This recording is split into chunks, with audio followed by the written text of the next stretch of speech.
Hey y'all, this is Brita for the Happier Attorney, and this is the channel where we talk about flat fees and about mindset and the things that we need as attorneys to be a little bit happier in our lives and in our practice.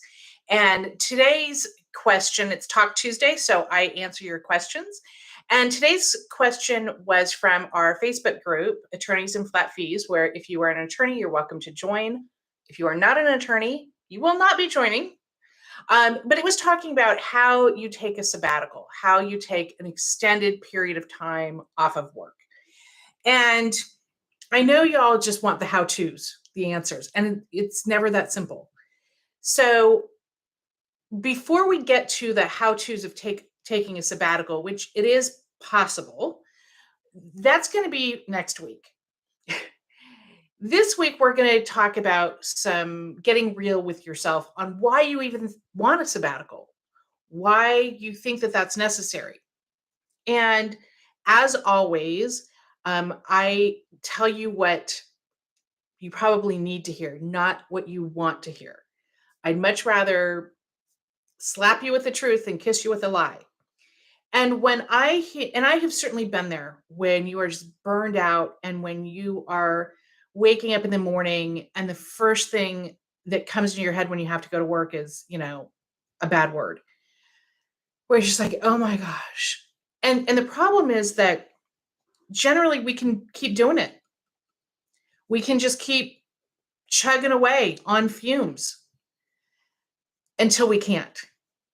So part of the goal or the invitation is to let's stop it before we get to the point of complete burnout, before we get to the point where you're self-medicating and all of the really bad things that happen to attorneys every single day.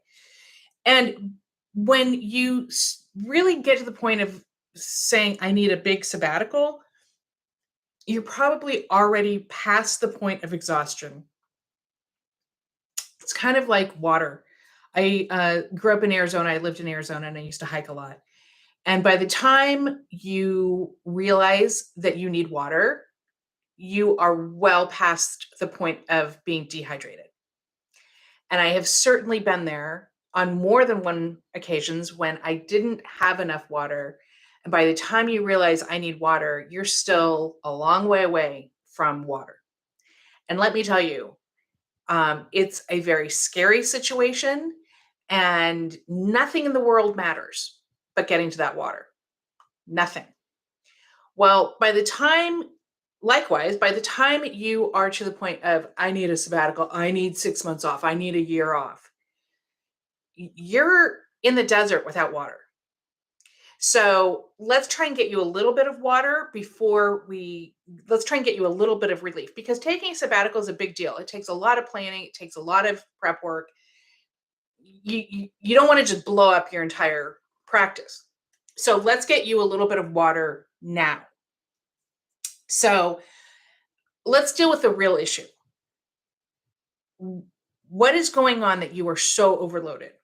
Because most of the time, that's what's going on. You're completely overloaded. You're completely exhausted.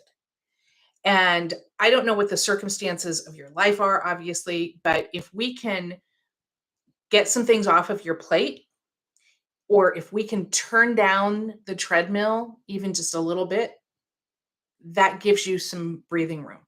And that's how it feels when you're just on the treadmill and it's going a little too fast. That's how it feels when you are just done. I have been there. The first thing to know is that you're going to have to let go of your ego a little bit. I'm not saying you're an egomaniac. We all have egos. And it feels good to be busy. It's celebrated in our culture and much less our attorney culture. And, we're all on the volunteer committees and the bar committees and the pro bono, and we have families and we have our own practice and we're shuttling kids around, all of the things. You're going to have to let your ego go for a second and be really honest with yourself about what commitments you've made and what maybe you need to go. Stop the glorification of being overly busy and overly committed, because That's not good for anybody. And if you are really just done, you can't do it. And so you might have to call people and say, you know what? I know I said I could do this. I can't do it. I'm sorry. I'm out. When the first time my father got really ill, that was one of the first things I did. I called the two committees I was on, to leadership, and I'm like, I'm tapping out. And it felt weird. It felt, oh, I'm disappointing people. They're going to be angry. You know what? Lo and behold, they managed to get everything done without me. Imagine that. And I instantly had relief. Whew, that's gone. I don't need to worry about that. Because there's some things that you do have to worry about. Your kids still need to take a bath tonight. Your practice still needs to keep going. You can't commit malpractice. So the things that can let go, let them go. Maybe now isn't the right time for a huge project, taking on a new thing.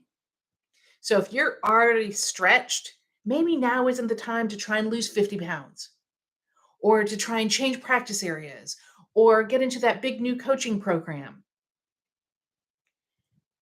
If you're already spread that thin, okay, there will be time. I promise. The world is not going to stop if you take a break. Okay. Start getting some things off of your plate. The little things. Some of you are still doing your own books in your office. Hire that out. Some of you are still cleaning your own house. Hire that out. Oh, I can't afford it. Yes, you can. Yes, you can. Find a way. Yes, you can. You can't afford not to.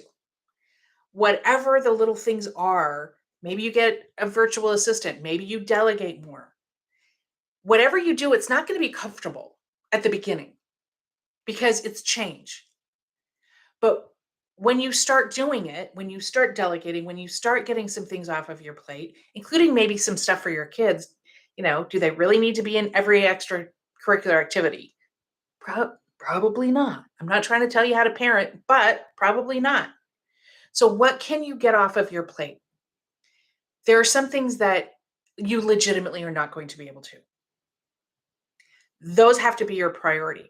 But even that, being really honest with yourself about what that entails. I know a lot of you are taking care of older parents. I did the same. My first book was on how to keep your act together when you're caring for your older parents. And one of the first things that I say is to be clear about what you're willing to give. Just because you're caring for an older parent doesn't mean that there are no boundaries, that there are no breaks, that you have to do everything. That's nonsense. You don't have to do everything. You really don't. So start being honest with yourself.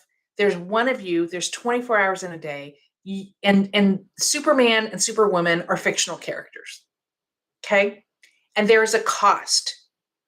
There is a cost for this over busy, over committed, over. Okay?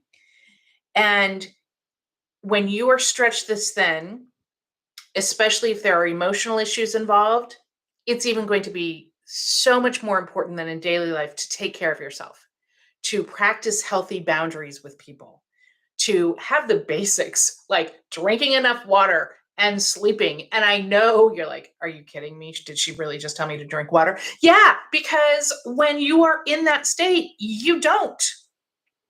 Ask me how I know. You don't exercise. You don't do the things that the basics that keep you alive. And then you're like, like a wilted flower going, well, I feel like crap. Well, yeah, because you're not taking care of yourself. You can't take care of somebody else until you take care of yourself. Okay. So let's get some immediate relief. I don't want you, committing malpractice, of course, or neglecting your kids, but being really clear on what that means right now. Maybe that doesn't mean a home cooked meal tonight or every night. Maybe, for this period of time, your 16-year-old can make a sandwich. I don't know. But trying to give yourself a little bandwidth, because then you start making better decisions and you start seeing solutions that were there all of the time, But when you were in this panicked state or this exhausted state or this depressed state, you don't see those solutions that are right there in front of you. So the more we can just start getting off your plate and giving you a little bit of bandwidth, you start seeing solutions to your problems. And then maybe you don't feel quite like quitting the practice. Okay. So if it isn't an A priority for just right now, why don't you just put it to the side? You can always come back to it. And it's going to feel weird because we are just used to going and going and going and going and going. How's that working out? How's that working out for you? Yeah, maybe you got a lot done.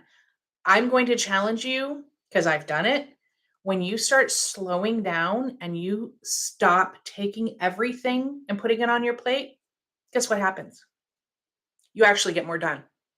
The more important things. Really. So sometimes you're going to come back with, I can't let any go. And I'm going to tell you that's nonsense. I call BS on that. Maybe it's going to take a hit financially for the short term. You're going to have to feel uncomfortable a little bit. But I promise you it will be worth it. So I would suggest you do a brain dump on paper, write out all of the things that you have to do, all of the overwhelming, oh my gosh, I don't even know what to do first, blah, blah, blah. And then really, what is really important? I bet it's no more than 15, 20% of that list. Those are your A's. Do those. Everything else can go to the side. This is triage, people. And start getting yourself a little bit of bandwidth. Here's another idea. Take a break. If you're thinking about a sabbatical, that's telling me you need a break. Take 4 days. Could be even in the middle of the week. Again, don't commit malpractice, but you know what? If you can't take 4 days, there's a problem. Go to a hotel.